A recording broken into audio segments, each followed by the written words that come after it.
Barakatah Yahweh, Barakatah Yahweh Shai, Barakatah Yahweh, Barakatah Yahweh Shai, Barakatah Yahweh, Barakatah Yahweh Shai.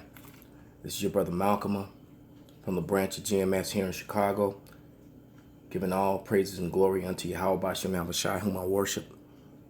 Double honors unto the apostles and the elders of GMS, who are the true leaders of Israel set up on earth today.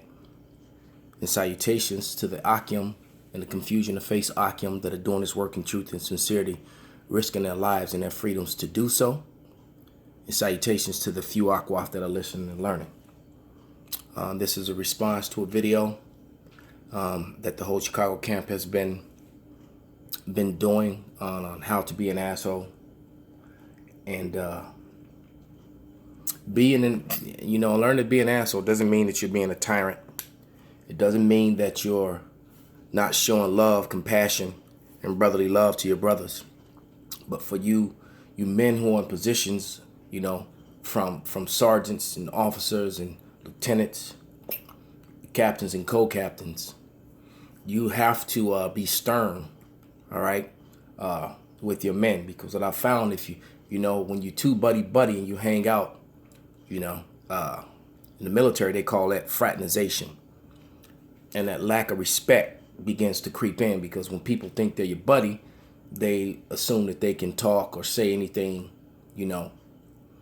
and that isn't the case, man. Order must be established, okay? So it's like with me, man.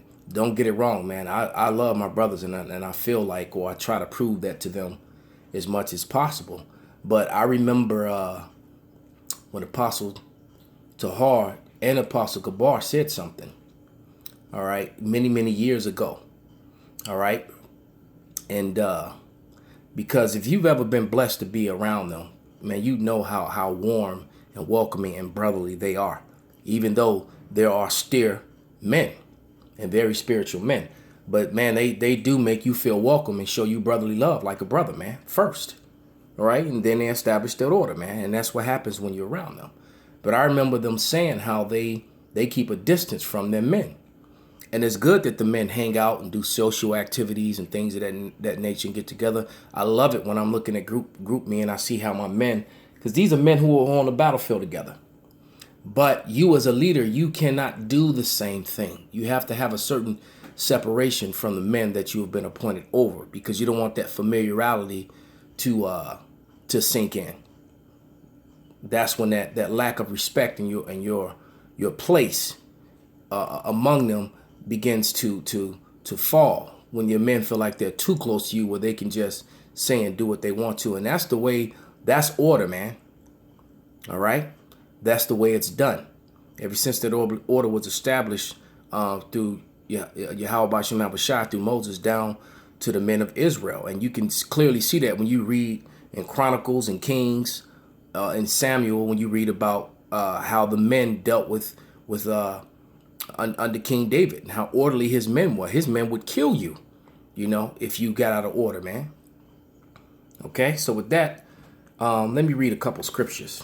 All right, I don't want to make this long. First scripture is Deuteronomy 31 and 27. And it reads, actually, I'm going to start at 26. Take this book of the law and put it in the side of the ark of the covenant of Yahweh your power, that it may be there for a witness against thee. So that law is the standard, okay? It's the standard of the law, statutes, and commandments, how we keep order. Verse 27. For I know thy rebellion and thy stiff neck. All right? Behold, while I am yet alive with you this day, ye have been rebellious against Yahweh. How much more after my death? So Moses is talking to them, because he's like, look, I know you Israelites, man. For lack of a better word, I know you niggas, and we know how niggas are, man. Okay? There's a lot of niggas among Israel. There's a lot of niggas among GMS. How much more among these bootleg camps, man? Okay? That's why Jake got in trouble, man. We lost and forgot our order, man. Next scripture, Deuteronomy 32 and 20.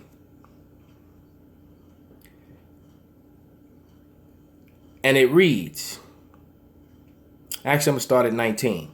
And when Yahweh saw it, he abhorred them because of the provoking of his sons and his daughters.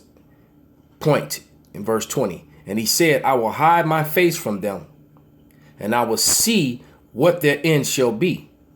For they are a very froward generation, children in whom is no faith. And that's the problem, man. Jake believes in everything except for what they're supposed to.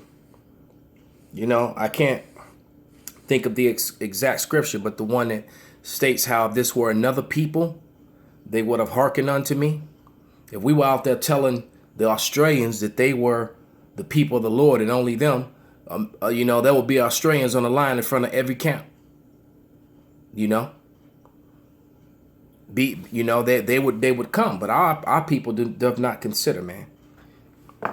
And Yahweh Shai quoted this very scripture in Matthew, the 17th chapter. I think it's Matthew 17 and 17. Then Yahweh Shai answered and said, O faithless and perverse generation, how long shall I be with you? How long shall I suffer you? Bring him hither unto me. So he was basically speaking as Moses spoke, man. That was Matthew 17:17. All right. This is what caused us to be discontinued from our heritage. Remember, Israel was discontinued from their heritage and forgot who they were and had to be reminded of who they were. And even during that process, only the 1/3 of them are going to listen. Okay? Because the 2/3 is not going to listen, or they're not going to care. All right? Because they're acting as Esau. It's like, what matter is this birthright to me? Here we are telling you that you're the Lord's chosen people, and you rebel against it. And we not only say it, but we prove it with relics in history and scripture. You know, I can understand Esau being in denial of it. You know, you can understand why Esau does not want to be Esau and wants to be white and everything, Caucasian and everything else except for who they are. I get that. But what the hell is wrong with you Israelites? But you know, you're that stiff-necked, rebellious people. That's who you are, man. Okay? Another quick scripture. Let me check this precept before I read it.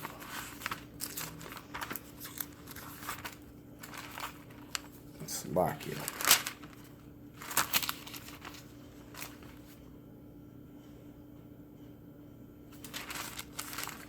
Yes, Exodus 32. Yeah. This is Exodus 32 and 9, but I'm going to start in verse 8. They have turned aside quickly out of the way which I commanded them. They have made them a molten calf and worshipped it, and have sacrificed unto, and said, These are thy gods, O Israel, which have brought thee up out of the land of Egypt. And that's a stiff-necked people. You just witnessed miracles which have not been done since the foundation of the earth, man. And you're going to turn around and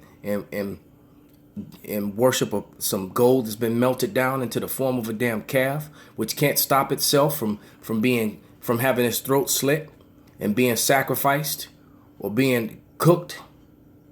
Stupid. Verse 9. And Yahweh said unto Moses, I have seen this people, and behold, it is a stiff-necked people. All right. So in essence, if for lack of a word, this isn't a word, assholeness had to be developed to deal with us as stiff-necked people, man. All right. There's no way around it. All right. So with that, you know, I'd like to say all praises, glory, and honor be unto Yahweh Shem Yahweh Shai. And Shalom.